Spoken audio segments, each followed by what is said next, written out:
द्वितीयक समंकों का संग्रहण, कलेक्शन ऑफ सेकेंडरी डाटा। द्वितीयक समंक अन्य व्यक्तियों या संस्थाओं द्वारा एकत्रित व प्रकाशित किए जाते हैं। द्वितीयक समंकों के स्रोतों को दो भागों में बांटा जा सकता है।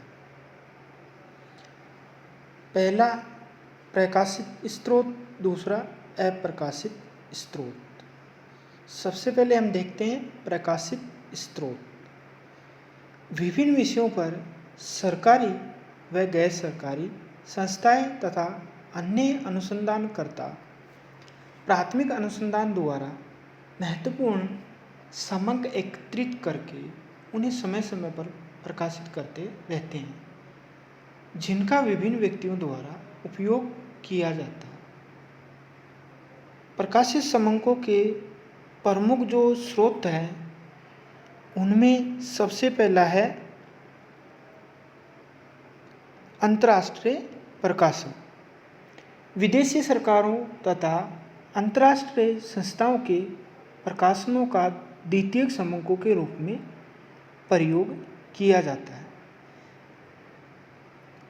जैसे सार्क, एशियन, आसियान, IMF आदि अंतर्राष्ट्रीय व क्षेत्रीय संगठनों के कुछ महत्वपूर्ण प्रकाशन। फिर सरकारी प्रकाशन। केंद्र सरकार तथा राज्य सरकारें अनेक विभागों और मंत्रालय की ओर से समय समय पर विभिन्न स्रोतों से विभिन्न क्षेत्रों से संबंधित समंक प्रकाशित होते रहते हैं। ये अधिक विश्वसनीय और उपयोगी होते हैं। तीसरा अर्ध सरकारी प्रकाशन। अर्ध सरकारी संस्थाएं जैसे नगर पालिकाएं, नगर निगम, जिला परिषद, पंचायत आदि भी समय समय पर जन्म मरण संबंधी, सार्वजनिक स्वास्थ्य व शिक्षा से संबंधित रिपोर्ट प्रकाशित करती रहती है। फिर चौथा है समितियों व आयोगों की रिपोर्ट।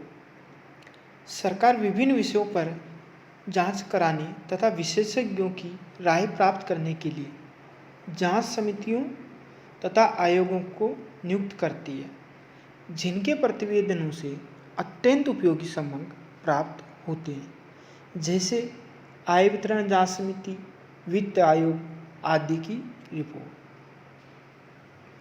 पांचवा है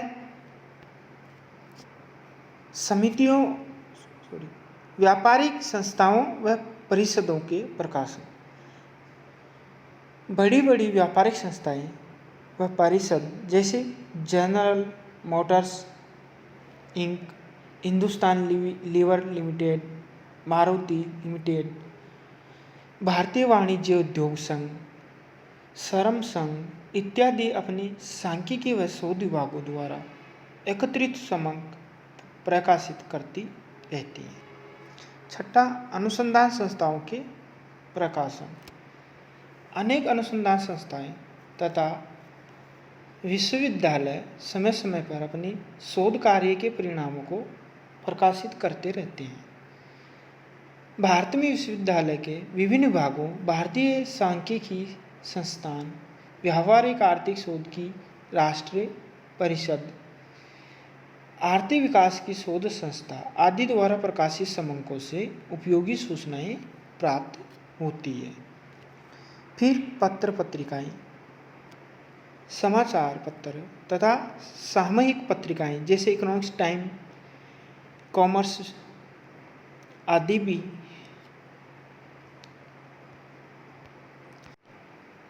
द्वितीयक समंकों के महत्वपूर्ण साधन हैं। कुछ पत्रिकाओं के शोध संस्थान व समंक आदि को समय समय पर अनेक सामयिक, आर्थिक व व्यावसायिक विषयों पर महत्वपूर्ण आंकड़े प्रकाशित करते रहते हैं। आठवां है व्यक्तिगत अनुसंधान करता।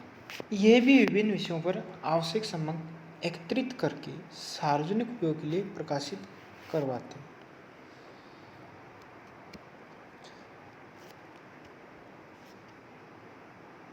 फिर अब हम देखते हैं अप्रकाशित स्रोत। अप्रकाशित रूप से भी द्वितीयक समंक उपलब्ध हो जाते हैं। अनेक अनुसंधानकर्ता विभिन्न उद्देश्यों से सामग्री संकलित करते हैं जो प्रकाशित नहीं कराई जाती। अधिकतर अप्रकाशित सामग्री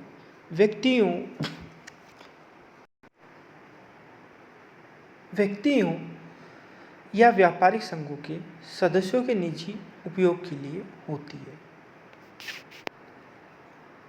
फिर हम देखते हैं द्वितीयक सामग्री के संग्रहण में कौन कौन सी सावधानी बरतनी आवश्यक है। सबसे पहली सावधानी है कि जो पिछले अनुसंधान करता है उनकी योग्यता की जांच करके ही आंकड़ों को संग्रह करना चाहिए या आंकड़ों का प्रयोग किया जाना चाहिए। दूसरा, संग्रहण रीति।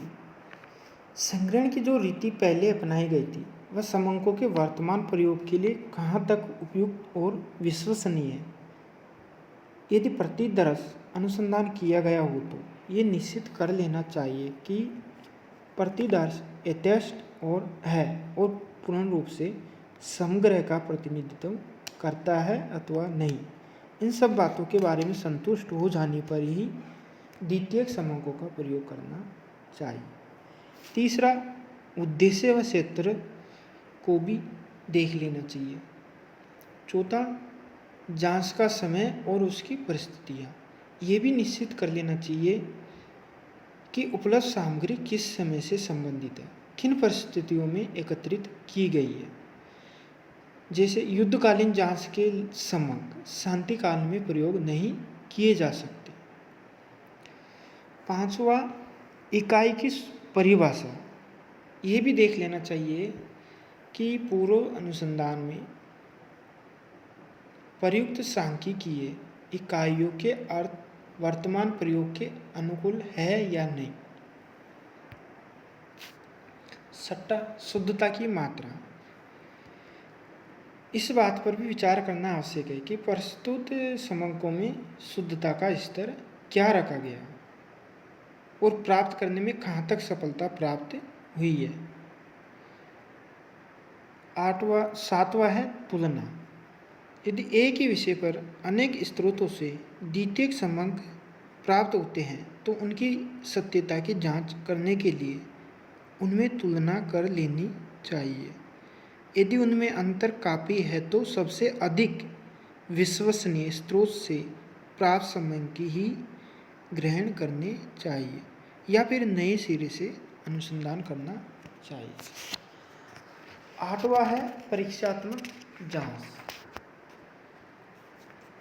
अनुसंधानकर्ता को प्रस्तुत समंकों में से कुछ की परीक्षात्मक जांच करके ये देख लेना चाहिए कि वे विश्वसनीय है या नहीं। इस प्रकार उपयुक्त बातों का ध्यान रखकर द्वितीयक समंकों की आलोचनात्मक जांच कर लेनी चाहिए। यदि परीक्षण के बाद द्वितीयक सामग्री विश्वसनीय, उपयुक्त व यथेष्ट प्रतीत हो तो ही उसका प्रयोग अनुसंधान के लिए करना चाहिए। जांच किए बिना द्वितीयक समंकों का प्रयोग करना सर्वथा अनुचित है।